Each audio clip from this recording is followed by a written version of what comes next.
ये हमारे ऊपर निर्भर करेगा, यह हमारे ऊपर निश्चित करेगा कि हम श्रावण का महीने का जो पूर्ण विराम की ओर जो 5 दिन ये बचे हैं श्रावण के महीने के, इसमें हम कितनी शिव तत्व को प्राप्त कर सकते हैं, हम कितना भगवान शंकर का भजन कर सकते हैं,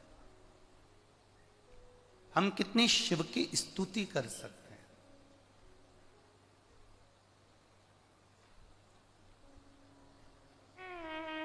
एक क्षण हमारा यदि परमात्मा की ओर जा रहा है तो ये मानकर चलें कि परमात्मा का भी एक कदम हमारी ओर बढ़ रहा है हमारे कल्याण के लिए।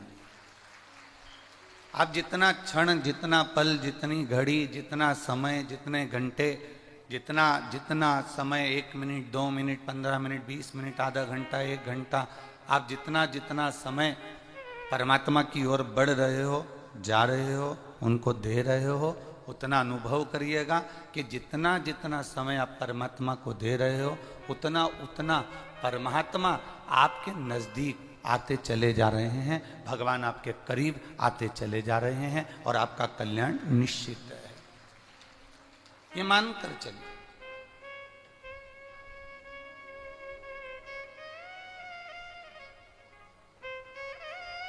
जहां भक्ति प्रबल होती है,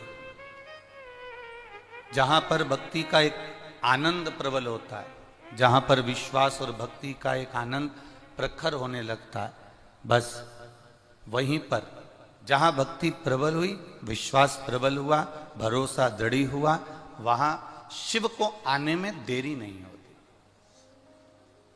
एक अपने भीतर एक बात का स्मरण रखिएगा, शंकर भगवान का एक नाम है, शिव का एक नाम है शंकर।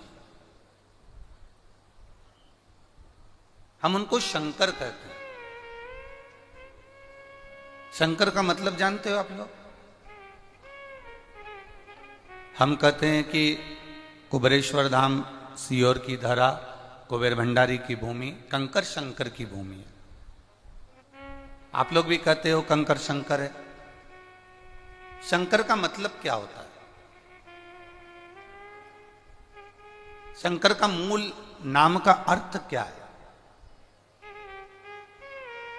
शंकर का अर्थ है जो आपकी जिंदगी में सुख की वर्षा कर दे, वो शंकर कहलाता है। शंकर वो शब्द है, शंकर वो नाम है जो आपके जीवन में, हमारे जीवन में सुख की वर्षा कर रहा है, सुख बरसा रहा है। और जब आपके जीवन में और हमारे जीवन में सुख की वर्षा होती है, सुख बरसता है, तब हमको लगता है कि शंकर की कृपा हुई है। हम कहते हैं कि आप कुबेरेश्वर धाम में आई हो तो कंकर शंकर की धरा पर आए। कंकर शंकर की धरा मतलब आप कंकर की पूजन करने के लिए शिव मानकर, शंकर मानकर आए हो, तो ये निश्चित है कि यहाँ शंकर भगवान आपको खाली नहीं भेजेगा, आपकी झोली खुशियों से भरकर भेजेगा, क्योंकि वो है ही सुख प्रदान करने वाला, सुख लुटाने वाला, सुख की वर्षा करने वाला, सुख देने वाला। जब वो शंकर नाम की व्याख्या यदि हम करें तो वो सुख देने वाला है, सुख लुटाने वाला है और सुख की वर्षा करने वाला है। अरे कितने पुण्यशाली हैं बालोद के लोग, कितने प्रबल भाग्यशाली हैं बालोद के लोग। मिला है श्रावण के इन 5 दिनों में इतने आए हुए शिव भक्तों की सेवा करने का, इनका मुख झूठा कराने का, इनको पानी पिलाने का, इनकी सेवा करने का। मिला ये शरीर बड़ी मुश्किल से मिला। सोमनी को शरीर मिला था, शरीर का सदुपयोग नहीं कर पाई, अपनी काया के मद में चूर रही, सुंदरता में चूर रही, अपने दिखावे में चूर रही, उस शरीर को संवारती रही। वो शरीर ऐसा खराब हुआ कि कौड़ी का रोग हो गया, नेत्र से दिखना बंद। गई महाबलेश्वर मंदिर में, गई महाबल के दरवाजे पर गोकर्ण क्षेत्र में, और वहां जाकर भिक्षा मांगने के लिए तैयार हो गई, खड़ी हो गई, और सुबह से लेकर शाम हो गई पर भिक्षा के लिए उसको कुछ भी नहीं मिला, कुछ भी नहीं, कुछ ना। शिवरात्रि का दिन था, भगवान देवादिदेव महादेव का दिन, शिवरात्रि का दिन, खड़ी। अब शरीर में इतना गंध आ रहा है, शरीर में इतनी बदबू आ रही है, शरीर में इतनी दुर्गंध आ रही है कि पास में जाए तो जाए कौन, पास में पहुंचे कौन। इतना गंध शरीर में से आएगा तो कौन जाएगा। कोई ना गया, किसी एक को दया आ गई, वो गया उसके पास। उसके पास कुछ भी नहीं था देने के लिए, केवल एक बेलपत्री, मात्र एक बेलपत्री। कोई जाते जाते उस सोमनी के हाथ में बेलपत्र पकड़ा गया। बेलपत्र सोमनी के हाथ में।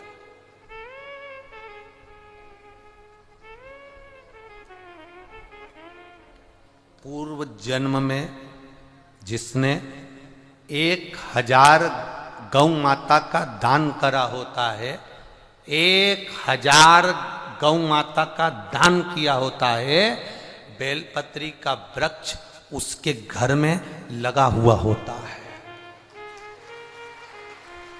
अपने जीवन काल में जिसने 1000 गौ माता का दान दिया होता है, 1000 गौ माता का पूर्व में दान किया होता है, तब हमारे घर में एक बेलपत्री का वृक्ष लगा होता है। और घर में लगे बेलपत्री के वृक्ष को जो काटता है, समझ लेना उसने हजारों गौ हत्या एक साथ कर दी हो, इतना पाप उसके मस्तक पर चढ़ जाता है। एक बेलपत्र का वृक्ष हमारे जीवन की सार्थकता दे देता है। एक बेलपत्र का वृक्ष।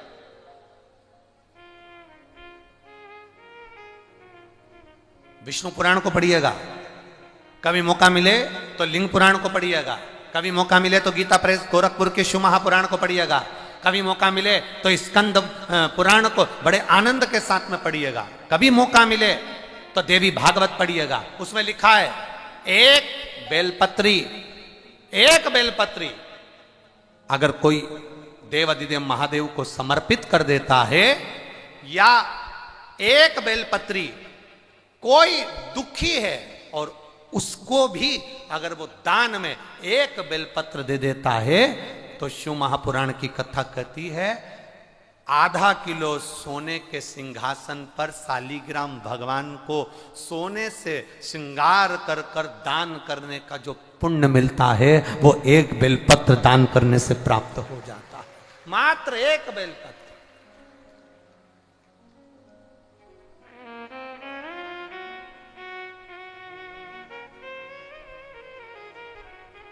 केवल एक बेलपत्र, ये जीवन का सुख देने वाली। अब वो सोमनी के हाथ में ब्राह्मण की जो कन्या थी, जो चंडाल के घर में जन्मी थी, अब उसके हाथ में एक बेलपत्र कोई पकड़ा कर चले गया। एक बेलपत्र। अब उसने पैसा एक ऐसी चीज होती है जो अंधे को भी नजर आता है। बोलो सही है कि गलत है? पैसा एक ऐसी चीज होती है जो अंधे को भी नजर आता है।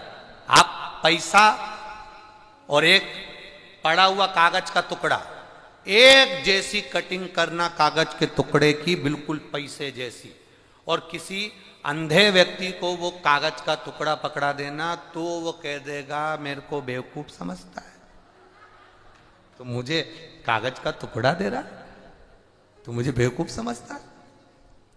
और अगर पैसा पकड़ा दिया तो पहचान जाए। मतलब पैसा अंधे को भी नजर आता है। तो जैसे ही सोमनी को वो दिया पत्ता बेलपत्र का, और बेलपत्र का पत्ता कोई देकर चले गया, वो कोई होगा शिव का भक्त, ओघड़ी होगा कोई, अड़भंगा होगा कोई, जिसने इसके शरीर में इतनी कोड़ी के शरीर की गंध तक ना ध्यान दी, और उसके हाथ में एक पत्ता पकड़ा दिया बेलपत्र का। बेलपत्र का पत्ता आया।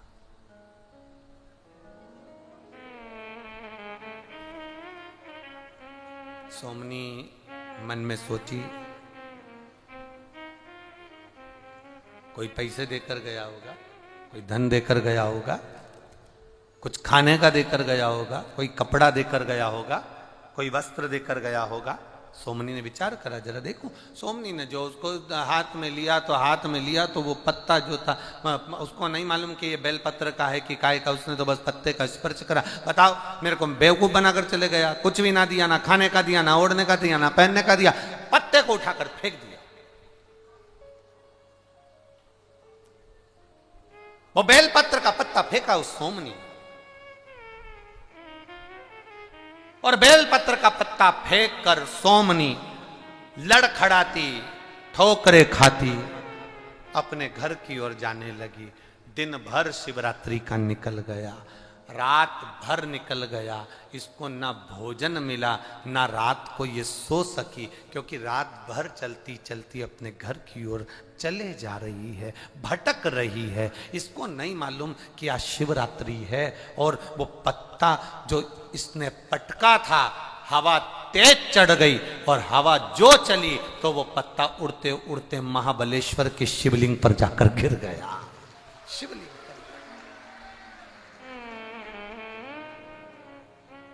पत्ता शिवलिंग पर, महाबलेश्वर के शिवलिंग पर, महाबल पर गिरा।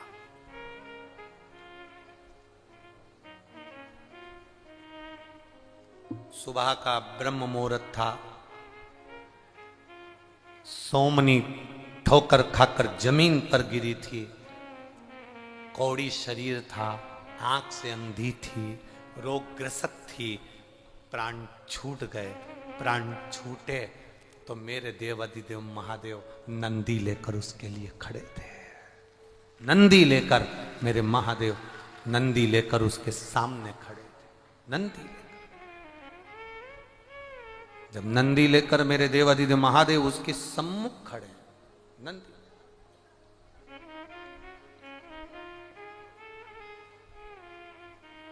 सारे गण शिवजी को देखकर कहे, प्रभु क्या ये ब्राह्मणी अपने शरीर का, जिसको घमंड था, शरीर का जिसने उपयोग सही नहीं करा, बछड़े को मार दिया, उसका मांस खा गई, चंडालिनी बन गई, आंख से अंधी थी, कौड़ी थी, शरीर बेकार था। और आप जिसने कोई पुण्य नहीं करा, उस पुण्य नहीं करने वाली को भी आप नंदी पर लेने आए। आप भोलेनाथ स्वयं चल कर आए। शंकर भगवान ने कहा, जब इसके हाथ से बछड़ा मारा गया, मारते से इसके मुख से शिव शिव 2 बार निकला, परंतु ये गलत विचार में पड़ी हुई थी, इसलिए वो बछड़ा भी, मांस भी उसका खा गई। ब्राह्मण होने के बाद भी ये अच्छा कर्म नहीं कर पाई। 2 बार शिव कहा था, इसलिए ये मरे हुए सड़े हुए कुत्ते की इल्ली नहीं बनी, और ये एक चंडाल के घर में जन्म ले ली, पर शरीर इसका बेकार हो गया। उस 2 बार शिव बोलने के लिए ये महाबलेश्वर के मंदिर के पास भिक्षा मांगने शिवरात्रि के दिन पहुंच गई। शिवरात्रि के दिन इसने ना कुछ खाया, ना पानी पिया, भिक्षा के लिए खड़ी रही, इंतजार करती रही, झोली फैलाती रही दरवाजे पर देवाधिदेव महादेव के, और पुकारती रही महादेव के दरवाजे पर, आवाज लगाती रही, कुछ नहीं मिला। दिन भर हो गया, कोई बेलपत्र देकर गया, फेंक दिया। वो बेलपत्र शिवरात्रि के दिन हवा में उड़कर शिव जी कहते हैं मेरे शिवलिंग पर जाकर गिर गया, और मेरे शिवलिंग पर जाकर गिरा। उसके बाद रात भर इसे नींद ना आई, रात भर जागती रही और कर्मटे बदलती रही। शिवरात्रि का इसने जागरण भी कर लिया, बेलपत्र भी चढ़ गया, खड़ी खड़ी इंतजार भी करती रही, और व्रत भी पूरा हो गया। इसलिए शिवजी कह रहे हैं, अब मुझे इसको कैलाश पर लेकर जाना पड़ेगा, इसको कैलाश पर। मौका मिला है दोनों हाथों से सेवा करने का। आपकी दुकान के सामने से अगर शिव भक्त निकल कर जा रहे हैं, एक पानी का मटका वहां रखो पानी पीने के लिए। आपके दरवाजे से शिव भक्त निकल कर जा रहे हैं, ये मौका कहां मिलेगा? किसके दरवाजे पर कौन आता है, किसके द्वार पर कौन आता है? घर से चलो, 2 लोगों का भोजन टिफिन में भर कर लेकर चलो। जहां कथा सुनने बैठो, आसपास वाले को 2-2 रोटी अचार में रख कर दे दो, ले साहब, खाओ साहब, बाबा का प्रसाद है साहब, आइए। घर में जो भोजन, घर में जो खाते हो उसको भोजन कहते हैं, होटल में जो खाते हो उसको खाना कहते हैं, और भगवान की कथा में बैठकर जो खाते हो उसको प्रसाद कहते हैं। उसको भाव से पाइए, दिल से, हृदय से, चित्त से, आनंद से। ये मौका नहीं मिलने वाला। भगवान ने कोई कृपा करी होगी, जो बैठले सेवा समिति ने भी अधिक मास में, सावन के महीने में 2 महीने जो भंडारा चलाने का नियम लिया था, ये बाबा की कृपा से लगातार चलता रहा। और 5 दिन बाबा की कृपा है। और हमारे आशीष तो कह रहे थे, गुरुजी अगर बाबा कृपा करता रहे तो आप तो ये चतुर्मास में 16 श्राद्ध में और नवरात्रि में और ये चातुर्मास पूरा कार्तिक के महीने तक, भादों का महीना और ये पूरा श्राद्ध पक्ष में भी भंडारे जहां जहां कथा हो वहां चलने दें। बाबा की ये कृपा होगी, बाबा संभाले। तो ये आपके अंदर भी एक भाव उत्पन्न होना चाहिए, सेवा का भाव, एक आदर का भाव, एक सत्कार का भाव।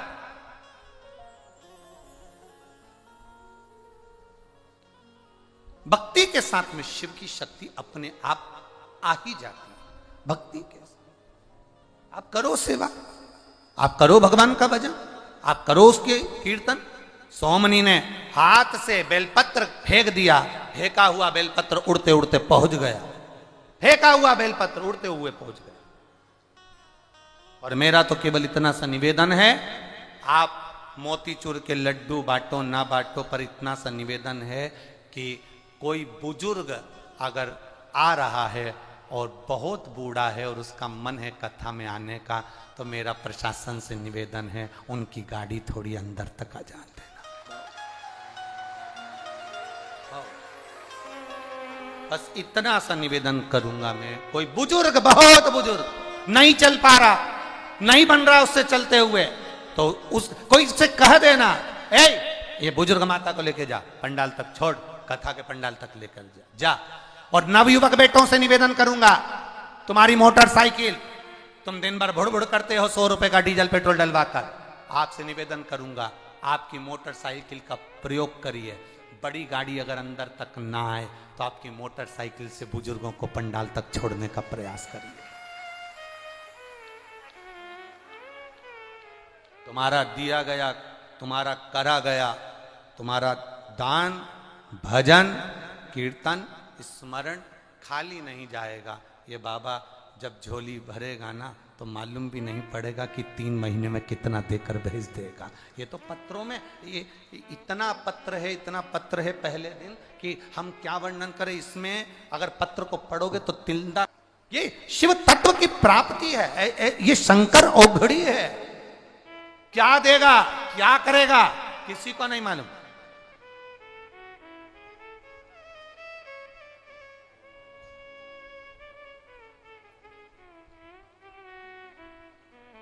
किसी ने कहा गुरुजी कथा सावन में सुनना चाहिए, भादों में सुनना चाहिए, कुंवार में सुनना चाहिए, कार्तिक में सुनना चाहिए, जनवरी में सुनना चाहिए, फरवरी में सुनना चाहिए, मार्च में सुनना चाहिए, कौन से महीने में सुनना चाहिए और कौन से महीने में किस पक्ष में कथा को श्रवण किया जाता है। हमने कहा ये शिव महापुराण की कथा है। जिस दिन तुम्हारा दिल कर जाए, ना सावन देखना, ना भादो देखना, ना जनवरी देखना, ना फरवरी देखना, जब तुम्हारा मन करे तब बाबा के पंडाल में बैठकर या टीवी के सामने आस्था चैनल पर तुम्हारा दिल कर जाए, उस दिन आसन लगाना जमीन पर और बैठ जाना। 2 चीजें जमीन पर बैठकर करना चाहिए। एक जीमना,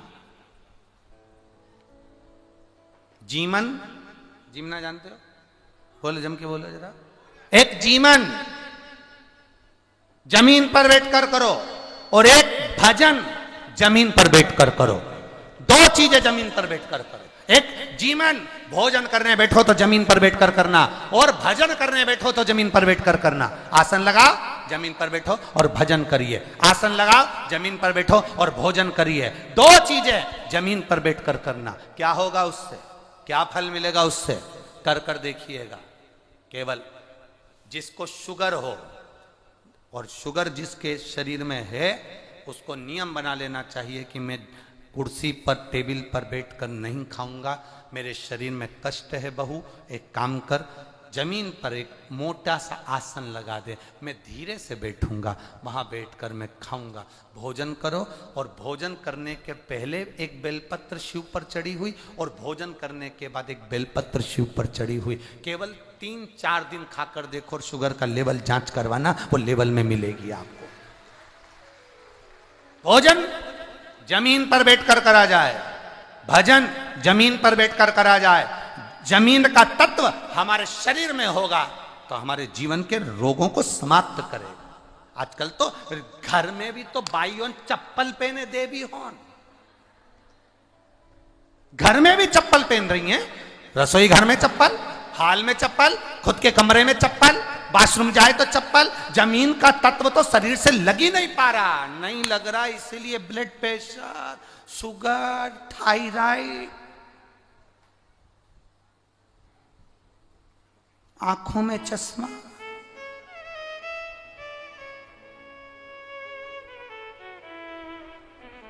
ये आ कहां से रहा है? जमीन तत्व मिल कहां रहा है? जमीन तत्व की प्राप्ति कहां हो रही है?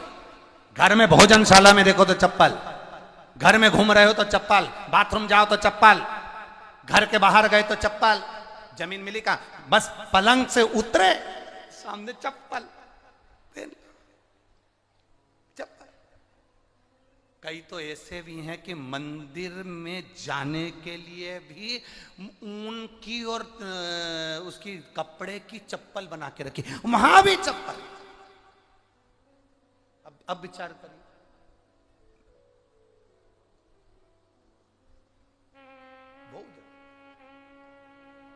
भोजन भजन बैठ कर करना प्रारंभ कर दो।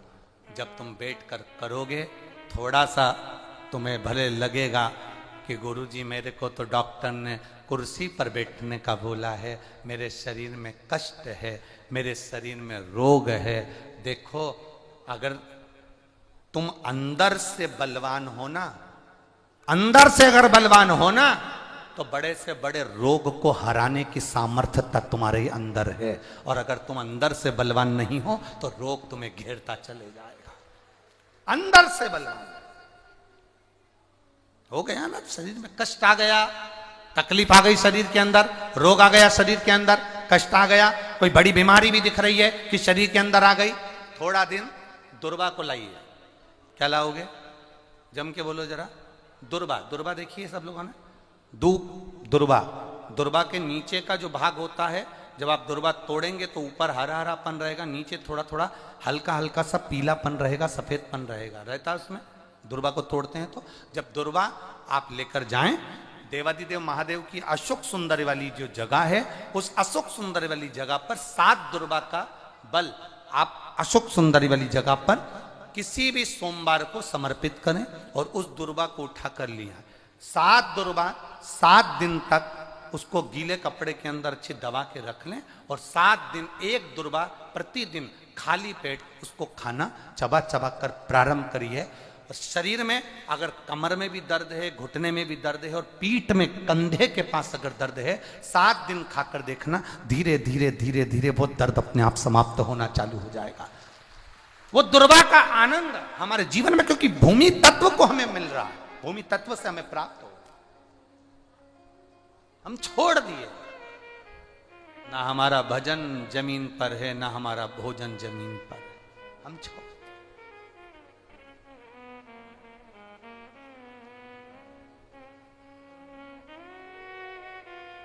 शिव कथा कह रही है, शिव महापुराण की कथा कह रही है। बाबा देवादिदेव महादेव से कह दिया, भगवान शंकर से कहा, बाबा आप और इसको लेने के लिए आए, आप आए हो इसको लेने के लिए? ये कौन? ये वो ब्राह्मणी जिसने एक बछड़े का मांस खाया था, ये वो ब्राह्मणी जिसने बछड़े को मारा था, ये वो ब्राह्मणी जिसने अपने शरीर का भाव नहीं देखा, अहम में डूबी रही, और आप इसे लेने आए? देवादिदेव महादेव ने कहा, इसने 2 बार मुख से शिव कहा था, मनुष्य की देह मिल गई थी, मनुष्य की देह मिलकर ये शंकर के दरवाजे पहुंच गई। शिवरात्रि का दिन था, भूल से भी अगर कोई शिवरात्रि के दिन देवादिदेव महादेव पर लोटा भर जल चढ़ा देता है, भूलवश भी बेलपत्र चढ़ा देता है, आपको नहीं स्मरण आवे। हम इसलिए कहते हैं रोज शिव मंदिर जाओ। आपको नहीं मालूम कि आज सोमवार की अष्टमी है, आपको नहीं मालूम कि आज शिवरात्रि है, आपको नहीं मालूम कि आज प्रदोष है, आपको कुछ नहीं मालूम कि आज कौन सी तिथि है। भगवान को जो प्रिय तिथि है उसी दिन तुम भगवान के मंदिर पहुंच गए, देवालय शिवालय पहुंच गए, शंकर की आराधना में डूब गए। बाबा देवादिदेव महादेव ने साथ लिया तुमको। तुम्हें नहीं मालूम कि तुमने कौन से दिन बाबा को ऊपर जल चढ़ाया, तुम्हें नहीं मालूम कि तुमने बाबा को कौन से दिन भजन करा, बस वो फल तुम्हें प्राप्त हो गया, वो फल तुम्हें मिल गया।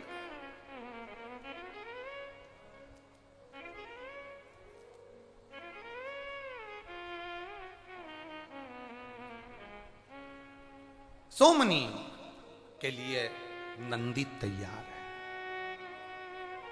सोमनी के प्राण जो छूटे देवादिदेव महादेव के, नंदी का स्पर्श कर रही है सोमनी, और स्पर्श कर कर नंदी का देवादिदेव महादेव की ओर देखकर सोमनी कह रही है मेरे जैसा पाप बहुत मैंने जो करा, ऐसा पाप दुनिया में कोई नहीं करा होगा।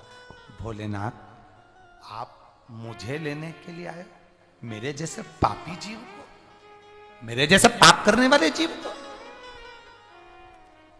आप लेने आए हो। भगवान देवादिदेव महादेव सोमनी को देखकर कहते हैं जी सोमनी, भूल से तेरे से शिवरात्रि का व्रत हो गया, भूल से तू शंकर की उदारता में डूब गई, भूल से तेरे हाथ की फेंकी हुई बेलपत्र मेरे मंदिर में पहुंच गई, भूल से। और आपसे भी कहेंगे अगर आप हकीकत में एक बेलपत्री का पौधा नहीं लगा सकते तो भूल से कभी एक बेलपत्री का पौधा कहीं पर भी लगा देना। कभी कोई वहां से निकल कर जाएगा, बेलपत्री तोड़कर अगर भूल से शंकर जी पे चढ़ा देगा तो तेरी 71 पीढ़ी तो देवधाम में आनंद से विराजमान हो जाएगी। भूलवश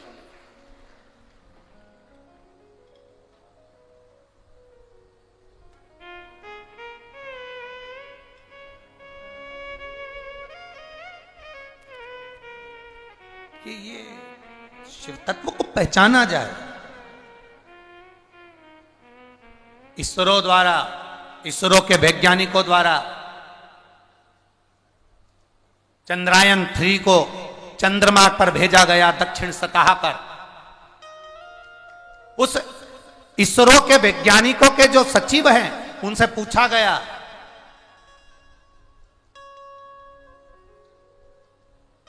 कि ये सारी वैज्ञानिकता, ये सारे रिसर्च जितने करे जा रहे हैं, वैज्ञानिक जितने रिसर्च कर रहा है, ये सारे रिसर्च आप कहां से लेकर आते हैं? इसरो के वैज्ञानिकों के उस आनंद में उसके सचिव कह रहे हैं, आप पढ़िएगा अखबारों में, आप पढ़िएगा सोशल मीडिया पर, उसके वैज्ञानिक कह रहे हैं ये सब हमारे वेद के, हमारे शास्त्र के, हमारी शिव पुराण के और हमारे शास्त्रों में से निकाले हुए हैं। एक एक वैज्ञानिक का जो रिसर्च है, एक एक तत्व को जो वो कर रहे हैं, एक एक तत्व हमारे वेद और पुराण के, हमारे शास्त्रों के।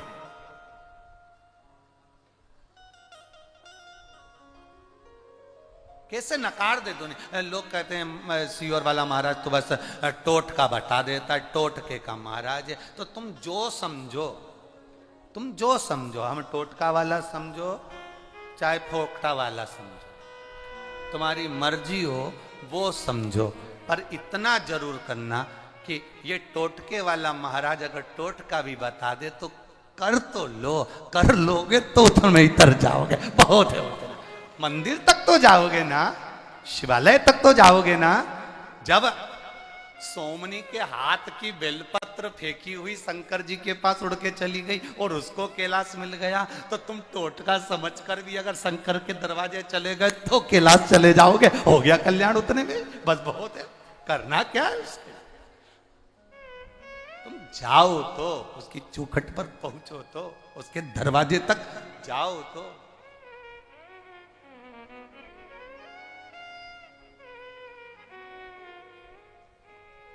आप उसके गुणगान का आनंद, उसके हाथ में तुम कैसे भी जाओ, उसके दरवाजे पर कैसे भी पहुंचो, चाहे तुम कुछ भी कहो, पर एक बार मेरे महादेव के दरवाजे तक जाओ तो सोमनी के हाथ की फेंकी हुई बेलपत्र मेरे बाबा तक पहुंच गई तो उसको कैलाश धाम मिल गया। आप टोटका समझ कर चले जाओ, चाहे फोटका समझ कर चले जाओ, तुम जाओ तो जब बेलपत्र कैलाश धाम तक पहुंचा सकती है तो बेलपत्र की जगह आप स्वयं जब जाओगे तो बाबा करुणा करेगा ही, ये निश्चित है, कल्याण करेगा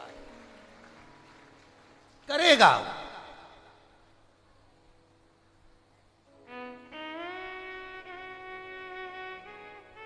कल युग ही नहीं, कल युग ही नहीं, शिव युग है ये।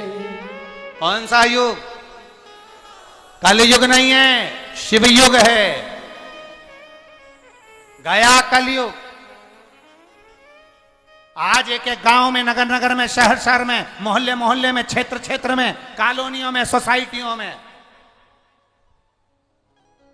पहले होटल में भीड़ मिलती थी, लाइन लगाना पड़ती थी। चाउमीन खाने की भीड़ मिलती थी, लाइन लगाना पड़ती थी। आज शंकर मंदिर में जल चढ़ाने की लाइन लगाना पड़ती है। इसी को शिव युग कहते हैं। ये कलयुग नहीं, ये कल युग ही नहीं, शिव युग है ये। कल युग ही नहीं, शिव युग है।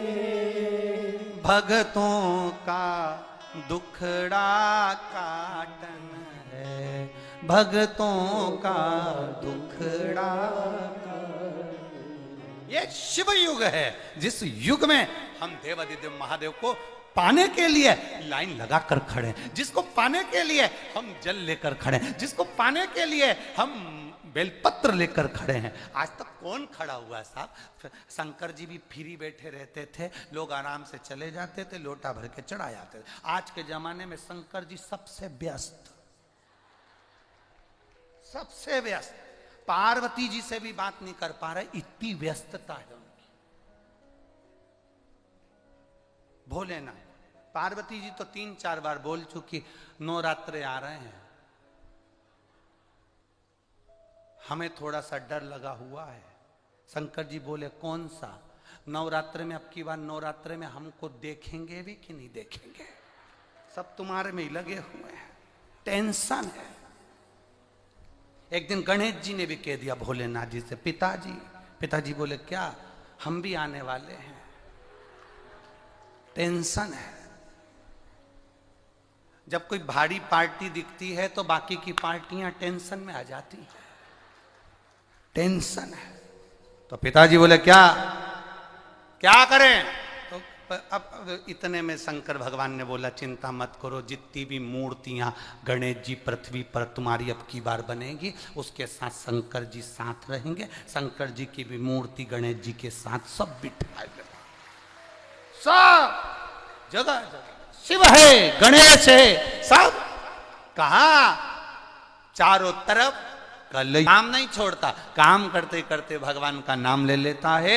और अगर उसको लगे कि मुझे एक लोटा जल चढ़ाना है, देरी नहीं करता, वो धान बोते बोते भी शंकर को याद कर कर मन से एक लोटा जल चढ़ा ही देता है। ये छत्तीसगढ़िया है, कोई सहजता छत्तीसगढ़िया की है।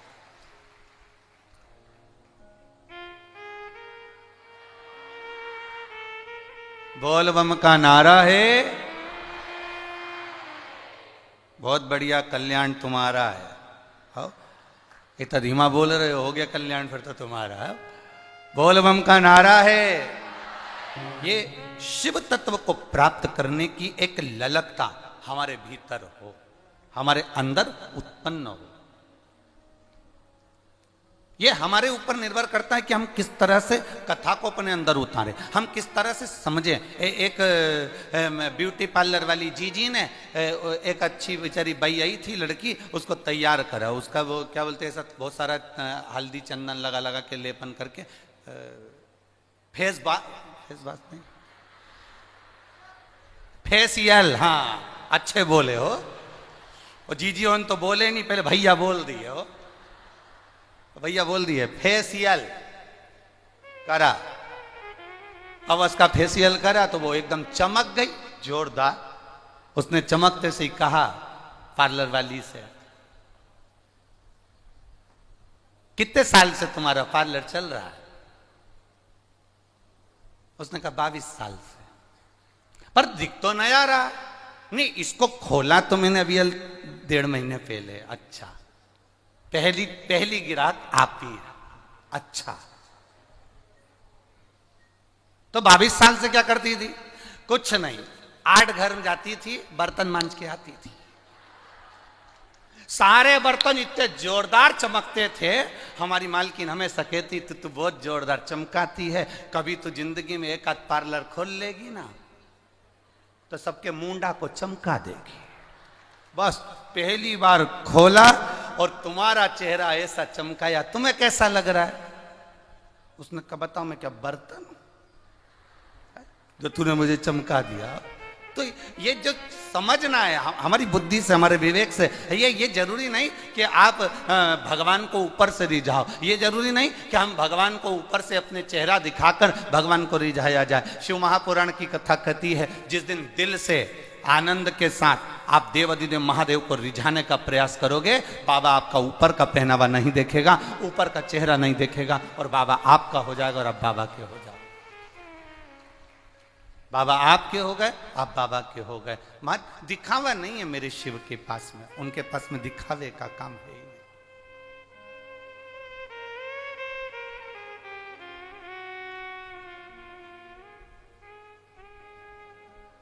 आप कितने साल से भगवान का भजन कर रहे हो? आप कितने साल से मंत्र का स्मरण कर रहे हो? आप कितने साल से भगवत नाम कीर्तन कर रहे हो? उससे मूलता नहीं है। मूलता ये है कि आप भगवान को रिझाए कितनी देर, आप भगवान को मनाए कितनी देर, कितना पल लगा आपको भगवान को मनाने में। हमारे यहाँ पहले के विवाह और आज के विवाह में अंतर होता है। पहले के विवाह जो होते थे, लड़की चाय की ट्रे लेकर आती थी, रखती थी, एक क्षण के लिए निगाह मिलती थी और विवाह पक्का हो जाता था। विवाह पक्का हो गया, 7 जन्म तक निपटा था। आज के जमाने में लड़का लड़की को दिखा दो, मिला दो, होटल में रोज मिले, संबंध पक्का हुआ, फोन पर 8-8 घंटे बात हुई, उसके बाद भी संबंध होने के बाद भी, विवाह होने के बाद भी मालूम पड़ा कि 4 महीने, 3 साल, 2 साल में तलाक हो गया। इसको विवाह नहीं कहते महाराज। भगवान की भक्ति भी ऐसी होती है, तुम घंटों तक मंदिर के अंदर बैठे रहो और तुम सोचो कि भगवान मुझे मिल जाएगा, भगवान मिलने वाला नहीं। तुम गंगा के घाट पर घंटों तक बैठे रहो, तुम्हें लग जाए कि भगवान हमें मिल जाएगा, भगवान मिलने वाला नहीं। तुम नर्मदा जी के घाट पर घंटों तक बैठे रहो और तुम सोचो कि भगवान हमें मिल जाए, भगवान हमें नहीं मिलता। तुम सोचो कि मैं जंगल में जाकर बैठ जाऊं, घंटों तक वहीं पर बैठकर तप साधना करूं, भगवान मिल जाए, भगवान इससे नहीं मिलता। भगवान को पाने के लिए माला से ज्यादा मन की जरूरत पड़ती है। जितना हम मन से भगवान को रिझाने का प्रयास करते हैं, देवाधिदेव महादेव उतना हमारे करीब आता चले जाता है। राम कृष्ण को पाने के लिए आप माला से ज्यादा मन को भजने का प्रयास करें, मन से परमात्मा को रिझाने का प्रयास करें। जितना जितना आप परमात्मा को रिझाने का प्रयास करेंगे, उतना उतना परमात्मा आपके नजदीक आता चला जाएगा। आप जितना परमात्मा को नजदीक लाना चाहें, उतना मन से भगवत भजन की ओर जाएं, उतना मन से भगवत स्मरण की ओर जाएं, वो हमारे करीब आता चले जाए, वो हमारे नजदीक आता चला जाए। कितना सुंदर भगवान को, तुम्हारे कितने घंटे तक तुम माला लेकर बैठे हो, कितना तुमने सिर पर चंदन लगाया है, कितना तुमने आनंद से कंठा पहना है, कितना आपने मालाएं धारण करी है, कितना आप कहीं देवालय शिवालय बनाए बैठे हैं, कहीं कितना आप गंगा यमुना के घाट पर बने बैठे हैं, कितना आप तीर्थ में जाकर बैठे हैं। भगवान को इससे कोई मतलब नहीं। भगवान कहता है आप जहां बैठे हैं, अपने घर में, परिवार में, नातों में, रिश्तों में, कुटुंब में, कबीले में, जहां बैठे हो, उस बैठे हुए स्थान पर अब भगवान कहते हैं कि तू मुझे दिल से याद कर, मैं तेरे पास में आकर बैठ जाऊंगा, तुझे मैं देखता रहूंगा और तू मुझे देखता रहना, बस और कुछ नहीं। हमारे यहाँ तो शिव महापुराण वर्णन करती है केवल 2 बार मुख से शिव शिव कहने वाले का भी उद्धार हो जाता है। शिव पुराण कहती है 1 बार मुख से शिव कहने वाले का भी कल्याण हो जाता है। यहाँ तक हमारे यहाँ एक सुंदर स्थान का नाम आता है महाबलेश्वर। क्या नाम है? जम के बोलो जरा सा। महाबलेश्वर। लोग उसको हिल स्टेशन भी मानते हैं, लोग जाते हैं वहां पर। आप में से कोई गया है? गए हो? हाँ जी, धर लो धर लो धर लो, ठीक है। लोग इसे हिल स्टेशन भी मानते हैं। वहां शंकर जी का एक मंदिर है, उसका नाम था महाबल। अब उसका नाम महाबलेश्वर हो गया।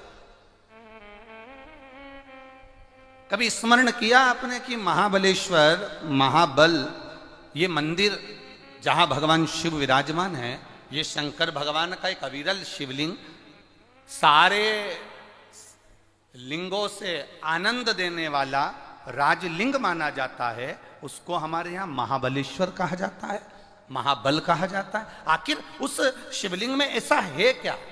उस शिवलिंग के आनंद में ऐसा सुख क्या है?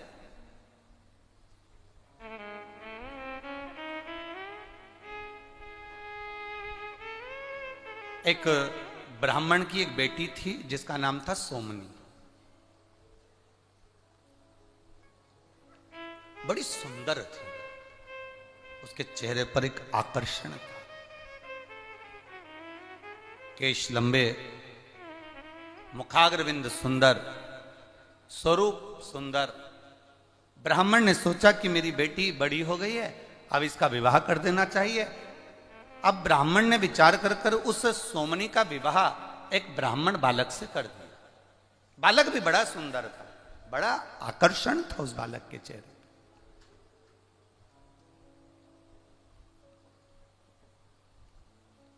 विवाह हो गया। केवल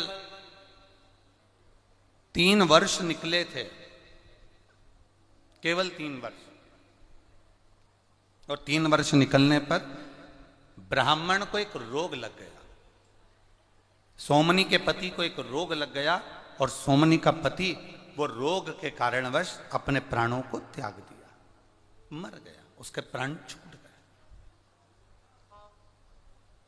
अब सोमनी का पति मर गया, सोमनी ससुराल में रही। थोड़े दिन तक सोमनी ने अपने नियम को, व्रत को धारण किया, जो एक नारी को करना चाहिए वो नियम सोमनी ने धारण किया। उसके बाद सोमनी का मन ससुराल में लगा नहीं, वो अपने पिता के घर मायके चली गई और अपने पिता के घर में, अपने बाबुल के घर में वो रहने लगी। पर कुछ संगति व्यक्ति की बेकार हो जाती है तो अपना जीवन स्वयं बर्बाद कर लेती, अपना जीवन स्वयं बेकार। थी बड़ी सुंदर, चेहरे पर आकर्षण भी था, बड़ी सुंदरता उसके अंदर समाई हुई थी। अब सोमनी सुंदर थी, आकर्षण था, कुछ सहेलियों का साथ गलत का मिल गया और गलत का साथ मिलने पर वो व्यभिचारिणी हो गई, उसका विचार गलत हो गया, उसकी सोच गलत हो गई, अपने स्वरूप का गलत उपयोग करने लगी, अपनी सुंदरता का गलत उपयोग करती है। और गलत उपयोग करते करते करते करते उसने अपने स्वरूप का गलत उपयोग करा और पर पुरुष को अपनी ओर आकर्षित करना, और आकर्षित करना, उससे धन एकत्रित कर लेना, ये वो सोमनी करने लगी।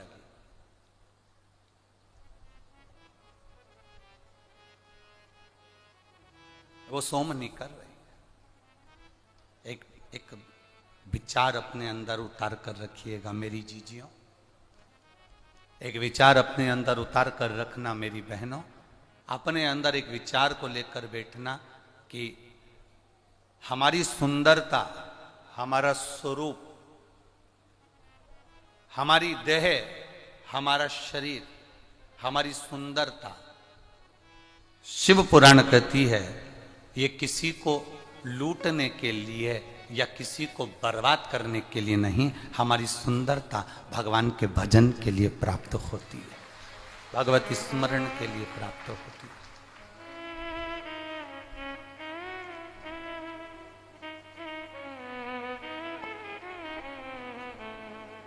इससे हमें किसी को बर्बाद नहीं करना।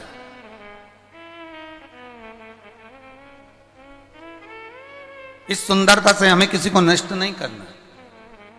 सोमनी ने अपनी सुंदरता का फायदा उठाया,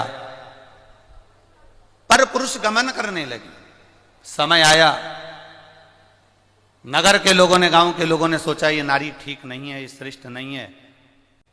एक तो पति मर गया, पति के मरने के बाद ये पर पुरुष गमन कर रही है, व्यभिचारिणी हो गई, गलत गलत जगह पर जाने लगी, गलत विचार करने लगी, पर पुरुषों को अपनी ओर आसक्त कर कर उनको बर्बादी की ओर छोड़ने लगी। गांव के लोगों ने विचार कर अब करें तो करें क्या।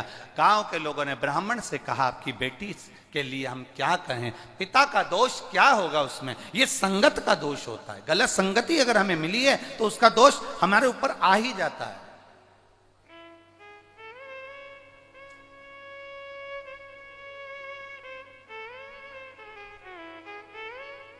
आप लोग इतनी इतनी दूर से आए हो, बैठे हो, कोई 2 दिन पहले, कोई 1 दिन पहले आया होगा, पंडालों में आकर विचार, उसने अपनी बिछात करी, बैठा, विश्राम किया। 5 दिन आप बाबा की शरणागति में हैं, 5 दिन आप बाबा के चरणों में हैं, 5 दिन आप गलत विचारों से दूर हैं, 5 दिन आपको आपके घर का स्मरण नहीं है। घर वालों फोन भी लगाएंगे आपको तो इतना भीड़ होने के कारण आपका फोन नेटवर्क नहीं पकड़ेगा और फोन आपका लग नहीं पाएगा। इतना भीड़ होने के कारण ना तो फोन का नेटवर्क मिलेगा, ना आपकी घर पर बात होगी, ना कोई रिश्तेदार से बात होगी। अब आप अकेले हो और बाबा और आप श्री शिवाय नमस्तुभ्यम मुख से जपते रहो। भगवान जो प्रसाद आपको दे दे वो प्रेम से पाते रहो और भगवान की कथा का स्मरण करते रहो। 5 दिन आप अपने भीतर भगवत भजन को अंदर से उत्साहित कर रहे हैं, भगवत भजन को आनंदित कर रहे हैं। 5 दिन आप भगवान की अविरल भक्ति में डूबने का प्रयास कर रहे हैं।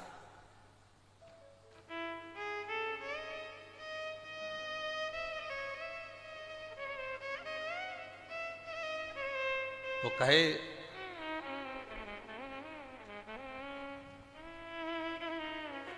कैसे घर जाऊं, कैसे पहुंचूं मैं।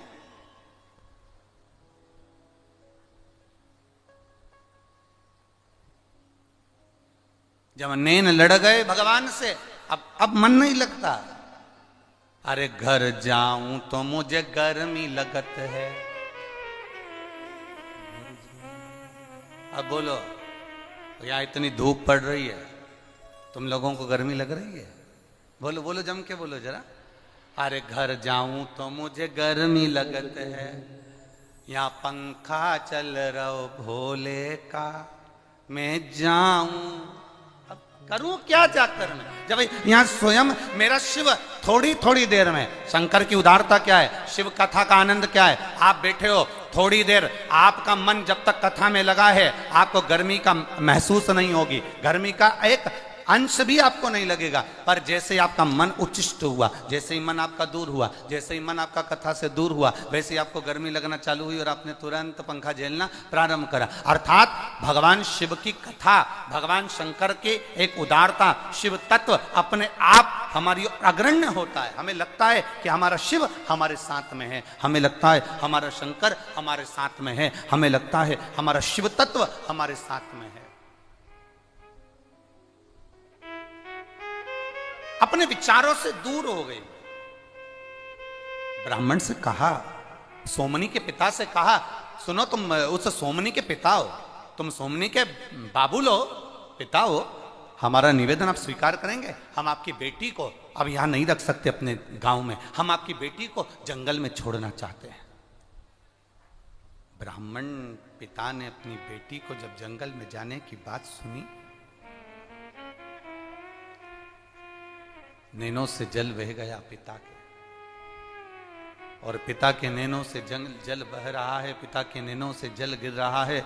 जल बहता बहता गांव के लोगों ने पूछा, क्या आपको दुख हो रहा है, आपकी बेटी को हम जंगल में छोड़ने जा रहे हैं क्योंकि अपना गांव बेकार ना हो जाए? पिता ने कहा, समाज के लोग जो जाने वो करें, मना नहीं। मैं बेटी को एक बार समझाता हूं, बेटी को समझाने का प्रयास किया, बेटा सुनो, ये अपने विचारों को जरा बदलिए, गलत संगत को थोड़ा सा बदलिए। ए सोमनी मेरी बेटी, तू ब्राह्मण की बेटी है, तेरा पति ब्राह्मण था, प्राण छोड़कर चले गया, तू सुंदर है, आनंदित है, हम मना नहीं करते, तो युवान है, हम मना नहीं करते, पर बेटी अपने जीवन को सही तरीके से जियो। जरूरी नहीं कि सुंदरता को किसी पर पुरुष को आसक्त करने में लगाया जाए। अगर भगवान ने मौका दिया है तो इस शरीर को परमात्मा के भजन में लगाया जाए तो वो श्रेष्ठता होगा। सोमनी समझे कहां, सोमनी समझ कहां रही है। सोमनी विचार कहां कर रही है, नहीं समझी सोमनी। गांव के लोग उसे जंगल में छोड़कर आते हैं ना, उससे पहले सोमनी ने विचार कर लिया कि मेरे पिता रोज मुझे ज्ञान देते हैं, रोज मुझे ज्ञान देते हैं। इससे पहले वाली कथा जो राजगढ़ में हो रही थी, हमने उसमें एक बात कही थी, ज्यादा भोजन किसी को दोगे वो छोड़कर चले जाएगा, ज्यादा प्यार, ज्यादा प्रेम आप किसी को दोगे वो छोड़कर चले जाएगा, ज्यादा ज्ञान आप किसी को दोगे वो छोड़कर चले जाएगा। एक मां अपने बेटे को अगर ज्ञान दे, क्या दिन भर घूमता रहता है, क्या दिन भर लगा रहता है, अरे बेटा बनो तो राम बनो, बनो तो श्रवण बनो। एक दिन बेटा भी मुख से कह देता है, मां क्या राम और श्रवण बनने की बात करती हो, कभी कभी तो कह दिया करो भगवान कृष्ण बनो, तुम राम और श्रवण बनने की बात करती हो। मां ने कहा, बेटा मैं तुझे कृष्ण बनने को भी कह दूं, पर बात इतनी सी है, तो भगवान कृष्ण का चीर चोरी का स्मरण करेगा, तो भगवान का मक्खन चोरी का स्मरण करेगा, तो भगवान के उन लीलाओं का स्मरण करेगा। वो भगवान की लीलाओं को तू जानता नहीं है, तू भगवान की लीलाओं को समझता नहीं है, पर तू उनको गलत तरीके से विचार करेगा। इसलिए मैं तुझे कृष्ण बनने को नहीं, मैं तुझे राम बनने को, श्रवण बनने को कहती हूं। इतने में बेटे ने कहा, मां मैं राम बनने को तैयार हूं। जैसे दशरथ जी ने अपनी सारी सत्ता राम जी को सौंपी थी, पापा जी से कही है तिजोरी की चाबी मुझे सौंप दे, बोलो पापा। इतने में तो मां ने झाड़ू उठाई और जो झाड़ना चालू करा। मां जब झाड़ती है ना, वो झाड़ना इतना प्रबल होता है कि अच्छा अच्छा जानिया भी नहीं झाड़ पाता, जिसके शरीर में भूत प्रेत आते वो भी नहीं झाड़ पाते, जो मां झाड़ देती। पहले तो झाड़ती हाथ से नहीं है, पहले झाड़ती मुंडा से है, और मुंडा से भी बाद में झाड़ती है। पहले तो इतनी घूर के तो वो अगर अपने पति को भी देख ले तो वो भी झड़ जाए, तो झाड़ने की तो बात दूसरी जानी, घूर के देख ले बस। तुम देखना कहीं शादी में पति बड़े खुश होकर बात कर रहा हो अपने पुराने दोस्तों से या अपने पुराने दोस्त लोगों से, बहुत हंस के बात कर रहा, इतने में पत्नी बस वहां पर बफेट खा रही है और घूर के देख ले। उतनी देर में तो पति भी, मैं अब भी आया, 2 मिनट में बस अब भी आया, गया, चले गया।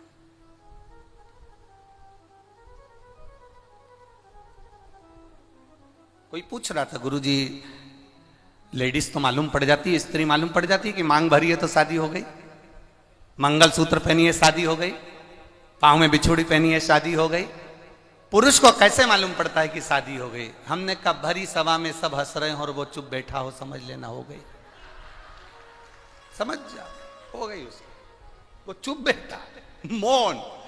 इतना अच्छा संवाद चल रहा है, इतने अच्छे से सब एंजॉय कर रहे हैं, सब घूम रहे फिर रहे, मस्ती मजाक कर रहे, और वो एकदम मुसद्दी लाल जैसा चुप, समझ जाओ हो गई, बस इतनी में समझदारी हो गई, समझाया।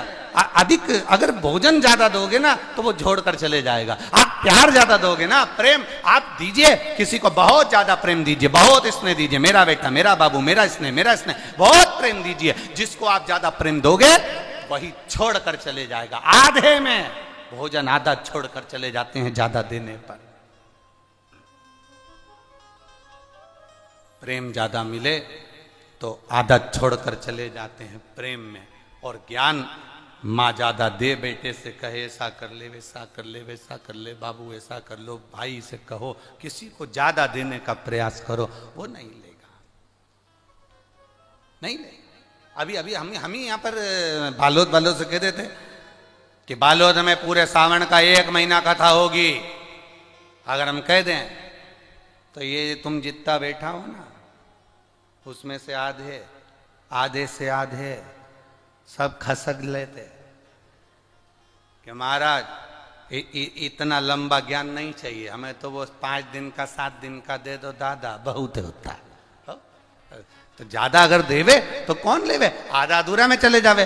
तो यहां तो शिव पुराण कह रही है, भोजन ज्यादा दोगे आधा छूट जाएगा, प्यार ज्यादा दोगे आधा छूट जाएगा, ज्ञान ज्यादा दोगे आधा छूट जाएगा। और ब्राह्मण ने अपनी बेटी सोमनी को समझाया, सोमनी सुन बेटा ऐसा है, बेटी को समझाया तो बेटी के दिमाग में कहाँ आया, और बेटी अपने पिता का घर छोड़कर भाग गई, एक जंगल में चली गई। जंगल में उसको लगा कि अब ये गलत आ गई, मैं अच्छा पिता के घर रह रही थी, अपने बाबुल के घर रह रही थी, पर जंगल में मैं आ गई। और जंगल में पहुंचने के बाद सोमनी का मन नहीं लग रहा, अब करूं तो करूं क्या, विचार करा क्या करा जाए। मां घूम रही थी, अब मेरी सुंदरता किस काम की इस जंगल में, मेरी इतनी सुंदर युवान अवस्था किस काम की इस जंगल में, अपने विचारों को मनन चिंतन कर रही थी। तभी एक जंगल में रहने वाला एक व्यक्ति जो मांस का आहार करे, मदिरा का आहार करे, और जो गलत विचार में, गलत विचारों में पड़ा रहे, ऐसे गलत व्यक्ति ने उस सोमनी को देख लिया। सोमनी को देखा और देखकर उसने देखा कि बड़ी सुंदर है, तो बड़ी आकर्षणता है इसके अंदर, बड़ी सुंदर है ये। सोमनी को बुलाया उसने। सोमनी जाने को तैयार नहीं, क्योंकि दिखने का अच्छा नहीं था, बुरा लग रहा था, बड़ा भयंकर था, डरावना था। सोमनी उससे भागी, वो पकड़ कर लेकर आया, अपने भवन में रखा। सोमनी भूख से बिलक रही थी, उसने भोजन दे दिया, उसने किया। थोड़े थोड़े समय के बाद उन दोनों का स्नेह बढ़ा, दोनों ने प्रेमवश आनंद में विवाह कर लिया। अब सोमनी भी उसके जैसी हो गई, जैसे वो मांस का आहार करता है, सोमनी ब्राह्मण की बेटी होकर भी मांस का आहार कर रही है। जैसे वो मदिरा का पान करता है, सोमनी मदिरा का पान कर रही है। वो जैसे जैसे वो गलत विचारों में पड़ा हुआ था, सोमनी वैसे वैसे विचारों में पड़ती चली गई। समय बीतता बीतता बीतता बीतता 1.5 वर्ष हो गए, 2 वर्ष हो गए। एक दिन पत्नी सोमनी भी मदिरा का नशा कर कर धुत थी, और पति भी मदिरा के नशे में कहीं चले गया था। ये ढूंढने के लिए गई, पर पति मिला नहीं, मिला नहीं। क्या करा जाए, क्या करूं, पति नहीं मिल रहा, नशे में धुत। वापिस आ गई, रात्रि का समय था, प्रकाश नहीं था, जंगल ही जंगल था। इसके दो जगह पर इसने स्थान बनाकर रखा था। एक स्थान पर गाय को बांध कर रखती थी दूध के लिए, और दूसरा स्थान था जहां बकरी और भेड़ को बांध कर रखती थी आहार के लिए। ध्यान नहीं रहा, रात को लगी भूख, और ये इसको जाना था, बकरी और भेड़ बंद थी उस स्थान पर पहुंच गई। ये गाय के स्थान पर गौशाला में, इसको ध्यान नहीं, हाथ में खड़क थी, भूख लग रही थी, तलवार लेकर पहुंच गई। और तलवार लेकर इसको लगा कि यही बकरा है, जानकर, एक बकरा जानकर उसने गाय के बछड़े को तलवार से काट दिया। काटा, खींचती खींचती अपने कमरे में, अपने कक्ष में लेकर आ गई। कक्ष में लेकर जो आई, और आने के बाद में उसने जो थोड़ा सा प्रकाश में देखा कि मुझसे गलती हो गई, बकरे की जगह ये गाय का बछड़ा मर गया, और उसके मुख से निकल गया शिव शिव। उसके मुख से निकल गया 2 बार। क्या निकला है, जम के बोलो जरा, शिव शिव। मुख से निकल गया शिव शिव, 2 बार निकला मुख से।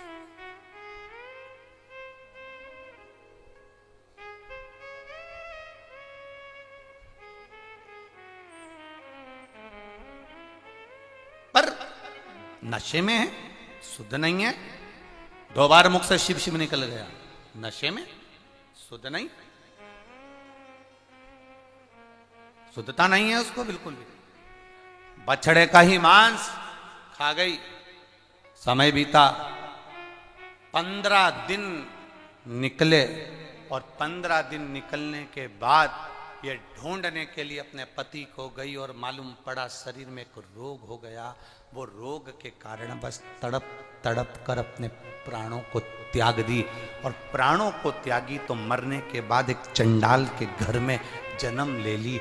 चंडाल के घर में जन्म ली, जन्म लेने के बाद ये जैसे ही जन्म ली, इसकी आंख की रोशनी चली गई, अंधी हो गई है। शरीर में एक रोग हो गया जिसके कारण ये कोड़ी हो गई। कोड़ी तो हुई, अंधी तो हुई, साथ में जिस माता पिता ने जन्म दिया था वो माँ बाप भी मर गए। अकेली घर में पड़ी हुई है, अकेली।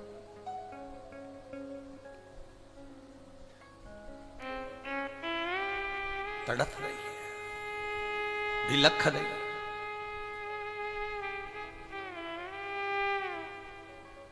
अब जरा विचार करिए, गाय का बछड़ा गाड़ी की टक्कर से भी अगर मर जाता है